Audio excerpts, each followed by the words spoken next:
Hello, ഞാൻ ഇന്നൊരു യുകെയിലെ dental experience share ചെയ്യാൻ വേണ്ടി വന്നേക്കണേ കേട്ടോ. കാര്യം എന്നെപ്പോലെ വിചാരിച്ച് മടിച്ചിരുന്നവരാണെങ്കിൽ അവർക്ക് കുറച്ച് ഉപകാരപ്പെടട്ടെ എന്ന് വിചാരിച്ചിട്ടാണ് ഞാൻ ഈ വീഡിയോ ചെയ്യണത് കേട്ടോ. വേറെ ഒന്നുമല്ല, ഞാൻ വിചാരിച്ചത് ഞാൻ വീഡിയോസ് കണ്ടേക്കണതും അങ്ങനെയൊക്കെ വിചാരിച്ചിരുന്നതും ഭയങ്കര എക്സ്പെൻസീവായിട്ടാണ് ഡെൻ്റൽ. അതുകൊണ്ട് തന്നെ എനിക്ക് ഭയങ്കര മടിയായിരുന്നു.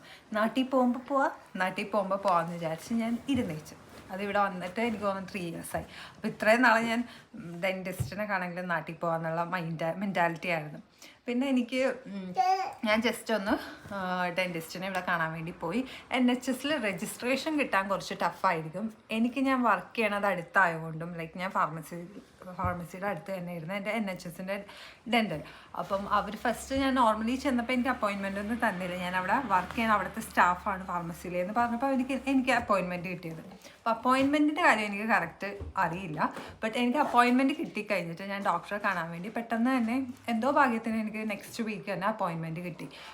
എനിക്ക് അന്ന് ഡോക്ടറെ കൺസൾട്ട് ചെയ്തതിന് എനിക്ക് വന്ന കോസ്റ്റ് 26 പൗണ്ടാണ്. ഞാൻ കേട്ടേക്കണത് എബോവ് 50 പൗണ്ടൊക്കെ ആവും. പിന്നെ ഒന്ന് ഫില്ല് ചെയ്യാനെങ്കിലും അല്ലെങ്കിൽ എന്തെങ്കിലും ട്രീറ്റ്മെൻറ്റ് ചെയ്യാനെന്തെങ്കിലും 500-600 പൗണ്ടൊക്കെ ആവും എന്നാണ് കേട്ടേക്കണത്.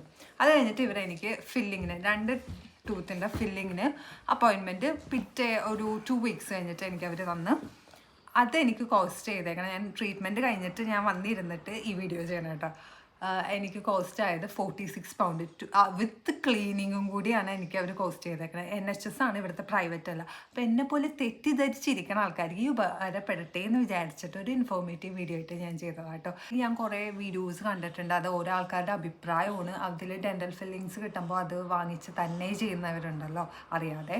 സോ അതിനെക്കാട്ടും നല്ലത് ഒരു എക്സ്പീരിയൻസ്ഡ് അല്ലെങ്കിൽ ഡെൻറ്റിസ്റ്റിനെ കൊണ്ട് ചെയ്യിപ്പിക്കണതാണല്ലോ. സോ ഇതേപോലെ മടിച്ചിരിക്കുന്ന ആൾക്കാരുണ്ടെങ്കിൽ ഇത്രയും കോസ്റ്റേ വരുള്ളൂ. കാര്യം ഒരിക്കലും ഇന്ത്യൻ റുപ്പീസ് കൺവേർട്ട് ചെയ്തിട്ടാണോ ഇവർ ഈ വീഡിയോ ചെയ്യണമെന്ന് എനിക്കറിയില്ല. എന്തായാലും ഒരു പൗണ്ടിൽ കൺവേർട്ട് ചെയ്യുമ്പോൾ അല്ലെങ്കിൽ ഇവിടുത്തെ റേറ്റിൽ നമ്മൾ നോക്കുമ്പോൾ എനിക്കത് നോർമൽ റേറ്റ് ആയിട്ടാണ് കേട്ടോ തോന്നിയത്.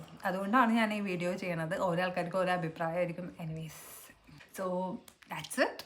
വേറൊരു വീഡിയോ ആയിട്ട് നാളെ കാണാം. ബൈ.